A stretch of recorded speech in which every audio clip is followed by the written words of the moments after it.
Magandang araw sa inyo mga kababayan. Ngayon ay tanghali na kami nagising. Gawa ng wala kaming pasok ngayon. At napasarap yung ating tulog. Diba?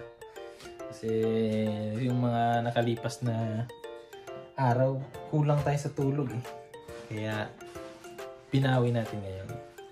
At ngayon, may dinosaur kami dito. What? Hindi, ano to? Binili to ni Franz. Isang buong manok. Napakalaki. Sa tingin ko para siyang native na manok dun sa bukid. Balak namin kasi gusto niya lutuin daw at pagsaluhan namin ngayong araw na ito. Kaso kulang tayo sa ingredients. Kaya bago natin ito maluto ngayon, bibili muna tayo ng sangkap dito. Balak ko sana adobo tsaka sabaw. Yung dalawa. Ayong si Baman dun, gising na. Si Franz parang tulog pa yata. Kaya bibili tayo ng mga ingredients ngayon at lutuin natin to. Tara!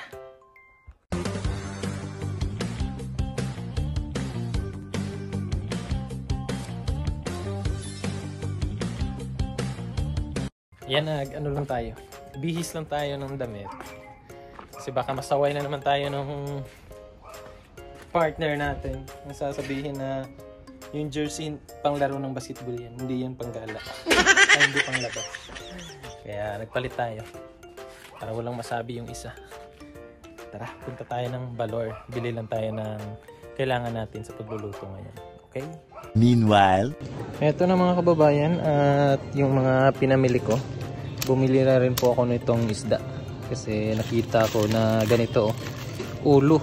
So fresh na fresh etong isda nila dito. At ito yung panghalo natin kasi wala akong ibang nakita na dahon-dahon. Kung nasa Pilipinas lang sana tayo, pwede tayong mamitas lang dun sa gilid-gilid ng mga malunggay tsaka dahon ng sili, no? Kaso wala tayong mapitas dun sa gilid, baka mapatawag pa tayo sa presinto dito sa Japan. Tsaka bumili na rin ako nito. Etong karlang kung tawagin sa amin. Yun yung masarap panghalo sa mga sabaw-sabaw. Meron dito ang kababayan, presko yung mga isda. Ayan o. Napaka-fresh. Wow! Mga isda nila. So, eto parang hindi ko alam kung anong tawag sa atin ito. Itong isda na to. Sarap yan sa sa paksiw. Or sa ang tawag dyan, yung laging niluluto ni mama, inununan, ganun. Ito rin sarap to. Ito pang sabaw. Ang daming mga fresh na mga isda dito sa Balor. Yan, bumili na rin ako ng itlog tsaka yung dalawang dilata, may tinapay. Libot-libot muna tayo, baka may makita pa tayo na mabili natin. Meanwhile, yan, tapos na tayo mamili. Ito na yung mga pinamili ko. At wala akong nakitang dun yung lemongrass. Lemon lang yung meron, walang grass. Pero okay na yan. Yung nabili ko, lang, yung gabi o karlang. Tapos yung parang pechay. Pero okay na to. Masarap na to. Sana lasang manok. Sana lasang din yung lasa ng karne na yon. Yung parang native na manok dun sa amin. Kasi kung hindi, madidismaya tayo. What? Hindi, joke lang. Kasi kung yung lang na ingredients yung meron dito, yun lang yung mailagay natin, di ba? So, punta na tayo. Balik na tayo sa apartment para masimulan na natin yung ating cooking show. Let's go! Ayan, at andito na tayo sa bahay o sa apartment. Ora mismo, no? Agad-agad. Ang gagawin natin, chachap muna natin to. Yung manok kasi medyo malalaki. Yan, no? Laki ng hita. So, chop natin yan. Hatiin ko lang to siya. So, hahatiin ko to. So, bali, i-adobo ko yung kalahati. Tapos, sabaw. Yan. Para iba-iba yung ating luto ngayon for today's vlog.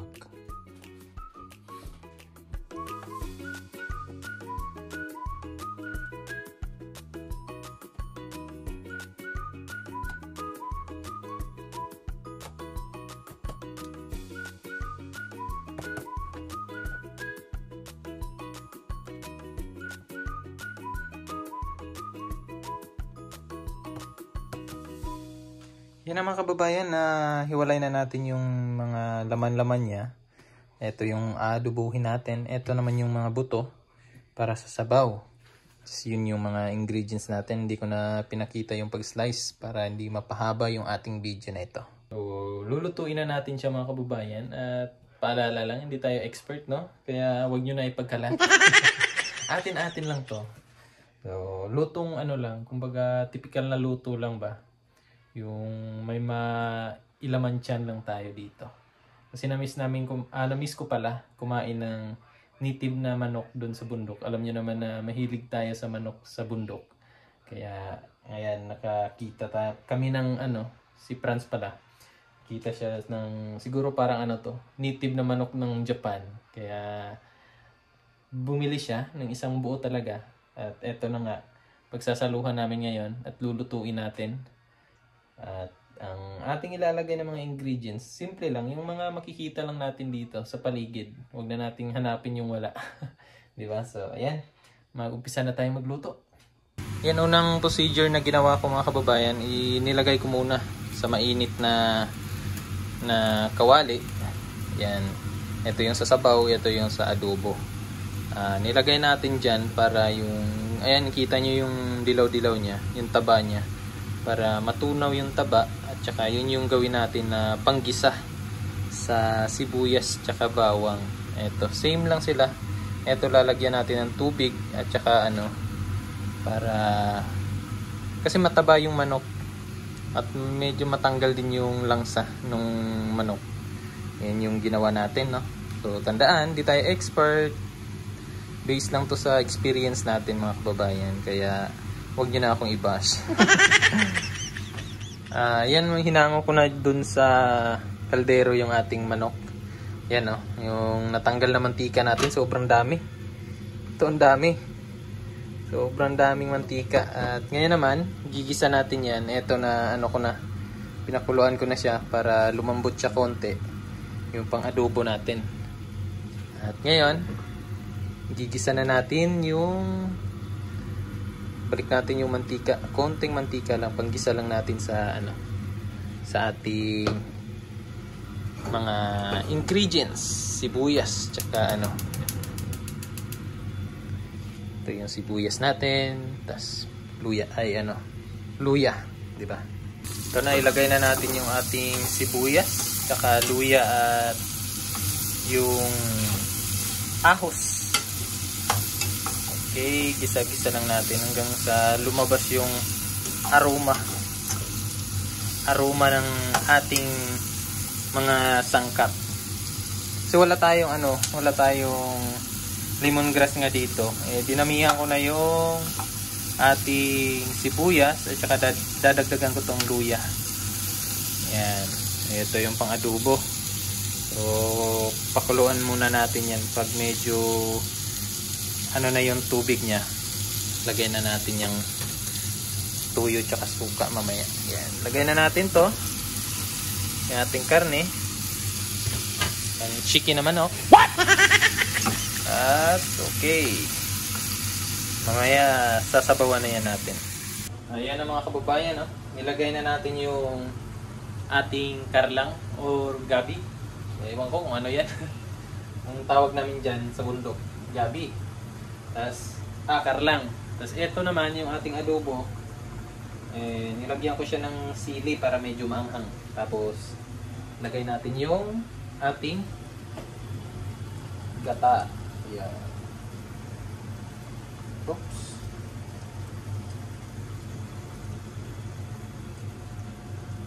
Para medyo creamy siya. Okay. Adobo sa gata.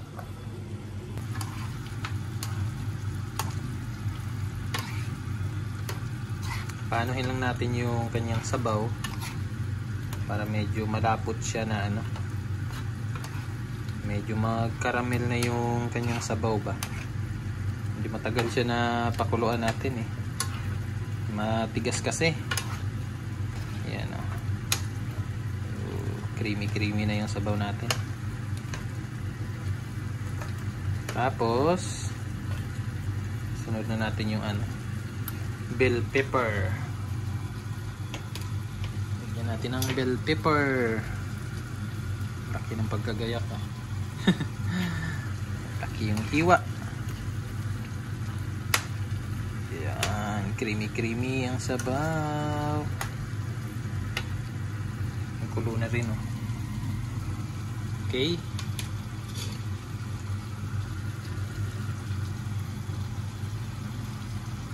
Ubusin na natin to.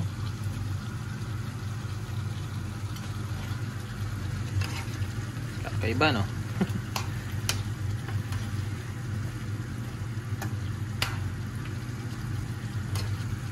Meanwhile, Yan, luto na po yung ating adobo sa gata na naging Bicol Express. So yung sabaw hindi pa. Hindi matigas pa. Nauna kasi itong ano natin, adobo sa gata.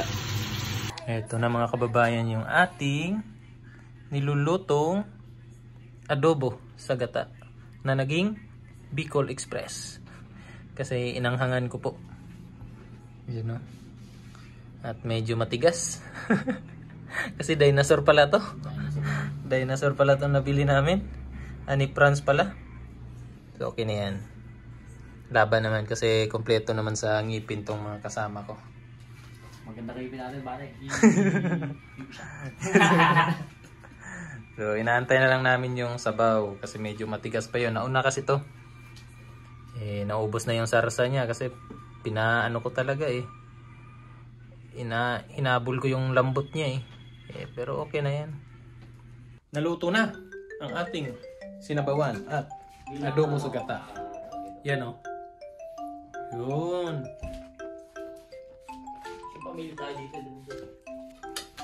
Kain na. Lagyan mo ng serving spoon pala, Franz. Yun o. Kain na po. Kakain na. Oh, may bago kaming upuan. Magkano tayo niyan? 110 yen. Binili namin diyan sa sa 2nd Street. Kasi 3 lang yung upuan dito eh. May bago na kami ngayon. Hey! Kain na. Sabaw. Sige, ikaw magdasal, Franz. Sila mo ba? Ha? Sige na. Father, Son, the Holy Spirit.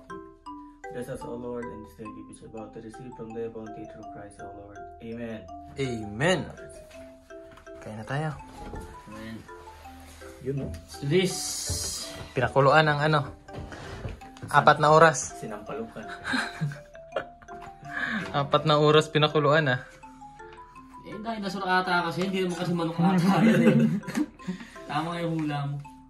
Matigas pala yung no? Native na manok ng Japan. Native kaya to? Native. So refreshing. Tapos samahan ng ng Coca-Cola.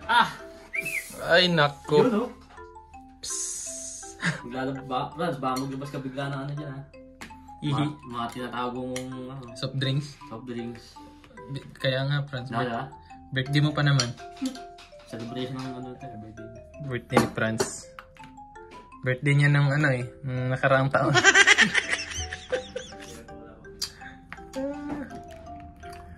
Bigyan mo ko ng mga ganyang gulay. Ay. Ay siya! Ay siya na. Ay sinasabi ko sa iyo, mga utoy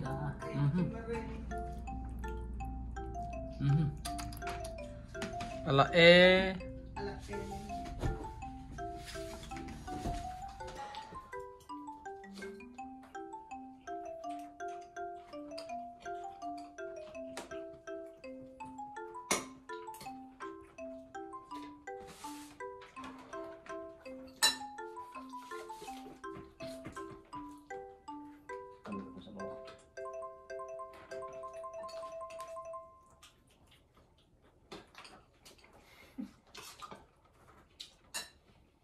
Kadaog ng gustari. Tari, may mga pildi. May nakuha kong tari. Binili ko sa natalo na tari.